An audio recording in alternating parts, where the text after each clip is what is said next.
ભુજ નગરપાલિકા વિસ્તારમાં જાહેરમાં કચરો નાખતા ઇસમો બાબતે ભુજ નગરપાલિકાના ચીફ ઓફિસરે વાત કરી હતી. જોઈએ તેમણે શું કહ્યું. સ્ટોરી રિપોર્ટ બાય કરણ વાઘેલા, ભુજ. નગરપાલિકા વિસ્તારમાં જાહેરમાં કચરો નાખતા ઇસમો સામે દંડકીય કાર્યવાહી કરવાની કામગીરી છેલ્લા ઘણા સમયથી પ્રગતિમાં છે.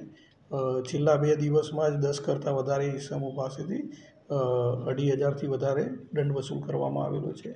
આવા ઇસમોનો રૂબરૂ સંપર્ક કરી તેમને સમજૂત પણ કરવામાં આવે છે અને નગરપાલિકાની ડોર ટુ ડોર કલેક્શનની ગાડીમાં જ કચરો નાખે તેવી તેમને વિનંતી પણ કરવામાં આવતી હોય છે અવારનવાર.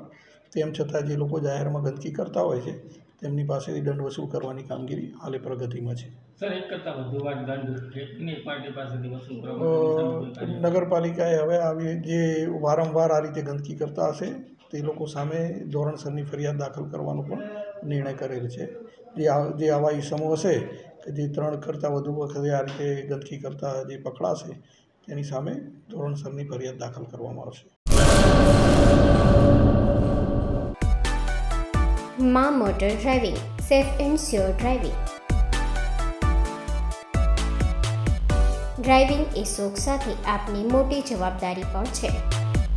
અમારા ઇન્સ્ટ્રક્ટર દ્વારા સચોટ અને સરળ માર્ગદર્શન. આપની રોજની તાલીમની માહિતી મેળવીને શું અધુરાશ છે એના ઉપર પૂરું ફોકસ કરાય છે.